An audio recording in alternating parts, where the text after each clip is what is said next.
नमस्कार। प्रादेशिक समाचार के साथ मैं पूनम करकेट्टा। पहले मुख्य समाचार।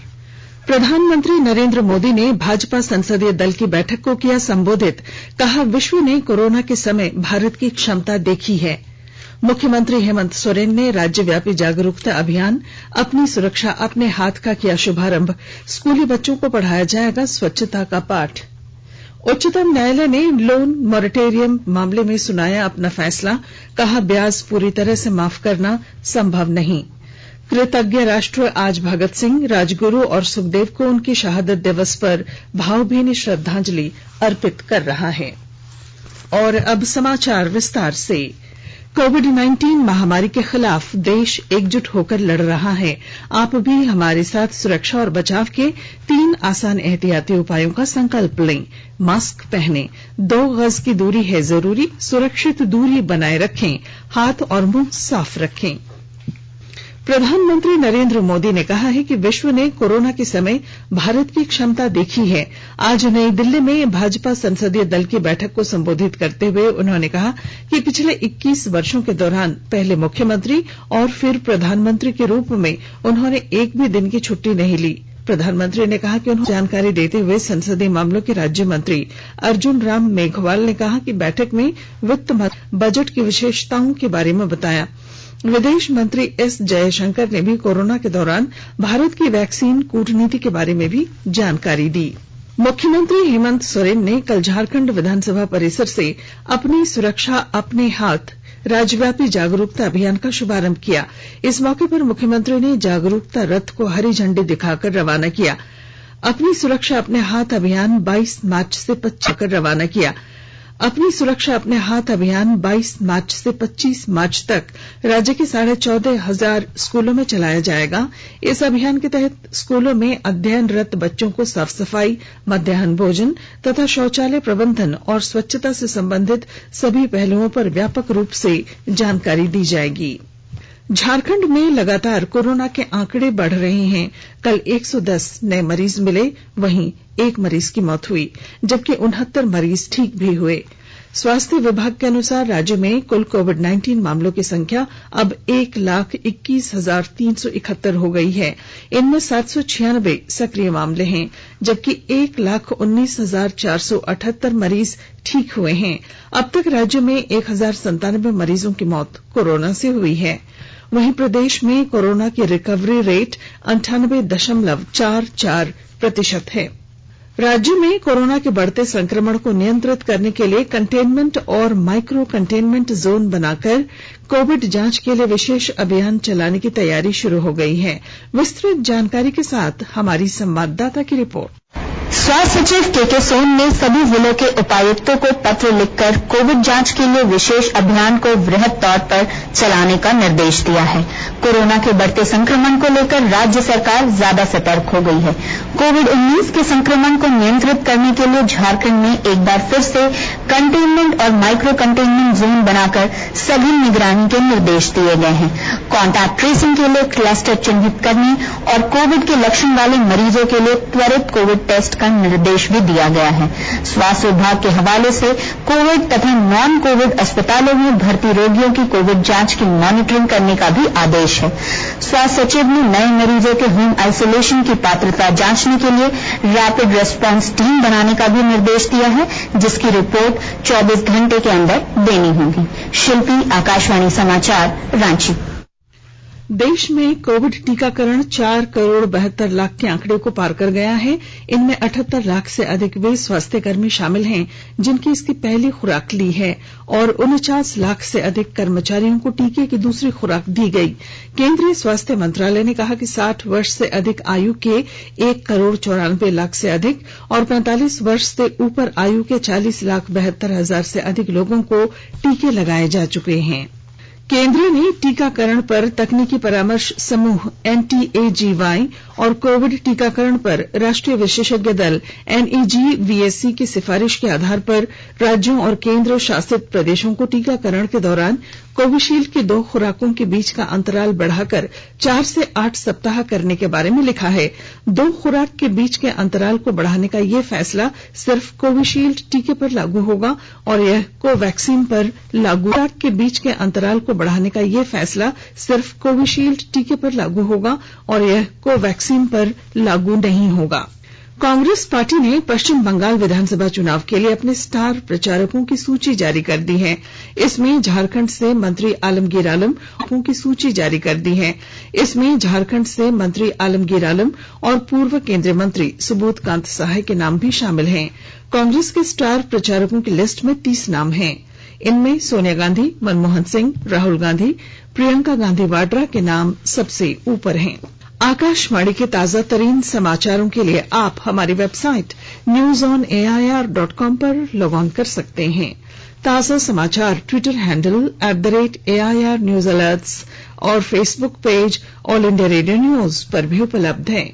आप प्रादेशिक समाचार एकांश के Twitter handle @AIR News_ Ranchi और फेसबुक पेज तथा YouTube channel AIR News Ranchi पर भी हमारे बुलेटिन सुन सकते हैं। प्रादेशिक समाचार आप आकाशवाणी रांची से सुन रहे हैं और अब पेश हैं कोरोना से बचाव के कुछ संदेश।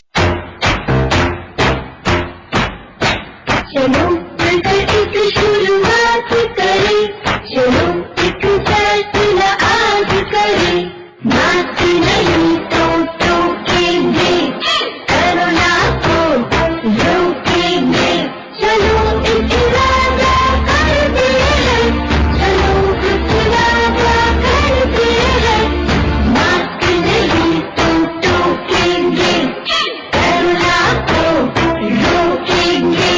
भारत सरकार द्वारा जनहित में जारी। कोविड-19 से बचाव और सुरक्षित रहने के 3 उपाय।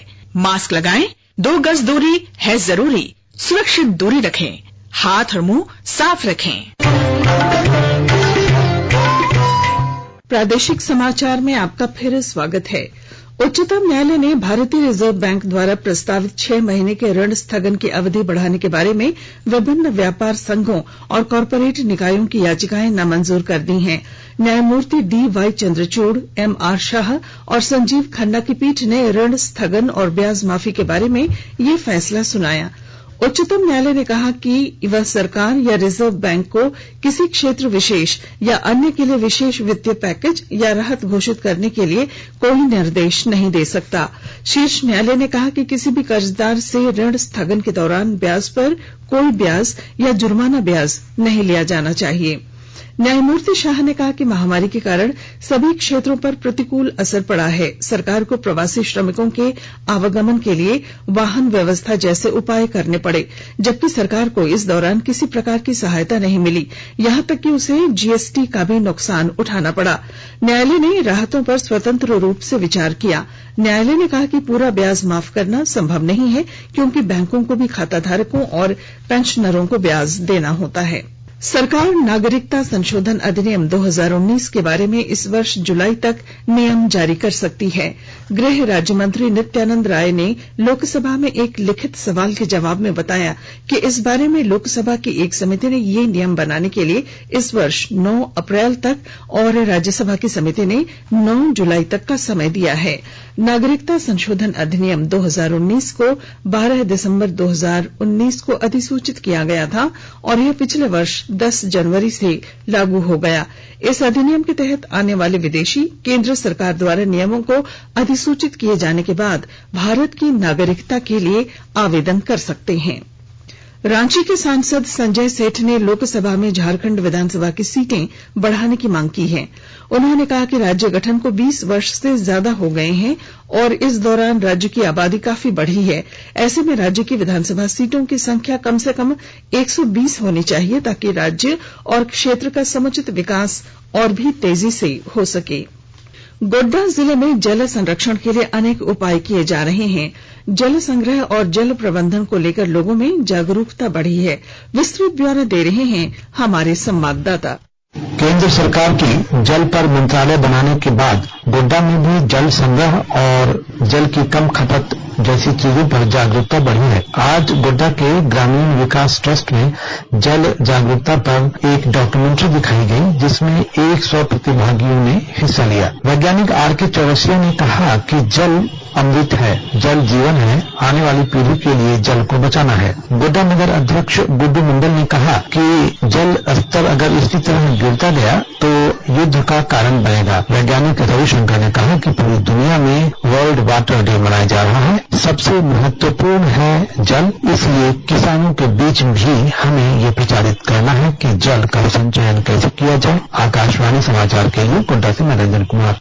लातेहार जिले के बालूमाथ थाना के हाजत से आज पीएलएफआई का उग्रवादी कृष्णा यादव फरार हो गया। पुलिस उसे पूछताछ के लिए रिमांड पर लेकर बालूमाथ थाना लाई थी। आज सुबह शौच का बहाना बनाकर वह हाजत से बाहर निकला था। इसी दौरान पुलिस को चकमा देकर फरार हो गया। पलामू के डीआईजी आर.के. लकड़ा ने घटना की पुष्टि करते हुए बताया कि पुलिस फरार उग्रवादी की गिरफ्तारी के लिए सघन छापेमारी अभियान चला रही है। बंग बंधु शेख मुजीबुर रहमान को गांधी शांति पुरस्कार दिया जाना भारत और बांग्लादेश के बढ़ते संबंधों को दर्शाता है। बांग्लादेश सरकार ने कहा है कि विशेषकर इस वर्ष जब दोनों देश मिलकर बंग बंधु की जन्मशती बांग्लादेश की स्वतंत्रता की स्वर्ण जयंती मना रहे हैं और दोनों देशों के बीच राजनयिक संबंधों के 50 वर्ष पूरे हो रहे हैं, ऐसे में यह और भी महत्वपूर्ण हो जाता है। इस अवसर पर बांग्लादेश के लोगों ने महान नेताओं महात्मा गांधी और बंग बंधु को श्रद्धांजलि अर्पित की। प्रधानमंत्री नरेंद्र मोदी की अध्यक्षता में इस बारे में गठित समिति ने बंग बंधु शेख मुजीबुर रहमान को गांधी शांति पुरस्कार 2020 के लिए चुना था। गांधी शांति पुरस्कार एक वार्षिक पुरस्कार है, जिसकी शुरुआत 1995 में भारत सरकार ने महात्मा गांधी की 125वें जयंती समारोह के सिलसिले में की थी। प्रधानमंत्री नरेंद्र मोदी ने आज स्वतंत्रता सेनानी और समाजवादी नेता डॉक्टर राम मनोहर लोहिया को उनकी जयंती पर श्रद्धांजलि दी है। एक ट्वीट में श्री मोदी ने कहा कि लोहिया जी ने अपने प्रखर और प्रगतिशील विचारों से देश को दिशा देने का काम किया। उन्होंने कहा कि राम मनोहर लोहिया का योगदान देशवासियों को हमेशा प्रेरित करता रहेगा। कृतज्ञ राष्ट्र आज भगत सिंह, राजगुरु और सुखदेव को उनके शहादत दिवस पर भावभीनी श्रद्धांजलि अर्पित कर रहा है। सन 1931 में आज ही के दिन ब्रिटिश शासकों ने तीनों स्वतंत्रता सेनानियों को सत्ता के विरुद्ध उनकी क्रांतिकारी गतिविधियों के लिए लाहौर में फांसी पर लटका दिया था। उनकी याद में इस अवसर पर देश भर में आज कई कार्यक्रम आयोजित किए जा रहे हैं। सूचना एवं प्रसारण मंत्रालय का फिल्म प्रभाग इन क्रांतिकारी स्वतंत्रता सेनानियों को श्रद्धांजलि स्वरूप आज 2 फिल्म प्रदर्शित करेगा। अंग्रेजी फिल्म भगत सिंह में बचपन से लेकर फांसी दिए जाने के दिन तक भगत सिंह की जीवन गाथा दिखाई गई है। महामृत्युंजय भगत नाम की दूसरी फिल्म भारतीय स्वतंत्रता आंदोलन के सबसे बड़े प्रभावशाली क्रांतिकारियों में से एक के रूप में भगत सिंह के योगदान पर रोशनी डालती है। फिल्म्स डिवीजन की वेबसाइट www.filmsdivision.org और YouTube चैनल पर सप्ताह के वृत्त चित्र संवर्ग में इन दोनों फिल्मों की आज 24 घंटे स्ट्रीमिंग की जाएगी। वर्ष 2019 के लिए 67वें राष्ट्रीय फिल्म पुरस्कारों की कल घोषणा की गई। प्रियदर्शन द्वारा निर्देशित मलयालम फिल्म मरक्कर अरबिक्काडी लिमते सिम्हम को सर्वश्रेष्ठ फिल्म के पुरस्कार के लिए चुना गया है। अभिनेता मनोज कुमार वाजपेयी को हिंदी फिल्म भोसले और धनुष को तमिल फिल्म असुरन के लिए सर्वश्रेष्ठ अभिनेता का पुरस्कार दिया जाएगा। कंगना रनौत को Manikarnika, the king of Jhansi और फिल्म पंगा के लिए सर्वश्रेष्ठ अभिनेत्री का पुरस्कार देने की घोषणा की गई है। सूचना और प्रसारण मंत्री प्रकाश जावड़ेकर ने 67वें राष्ट्रीय फिल्म पुरस्कार 2019 के विजेताओं को बधाई दी है। क्रिकेट भारत और इंग्लैंड के बीच 3 एकदिवसीय अंतर्राष्ट्रीय क्रिकेट मैच की श्रृंखला का पहला मुकाबला शुरू हो गया है। दोनों टीमों के बीच दूसरा एकदिवसीय मैच 26 मार्च को और तीसरा 28 मार्च को खेला जाएगा।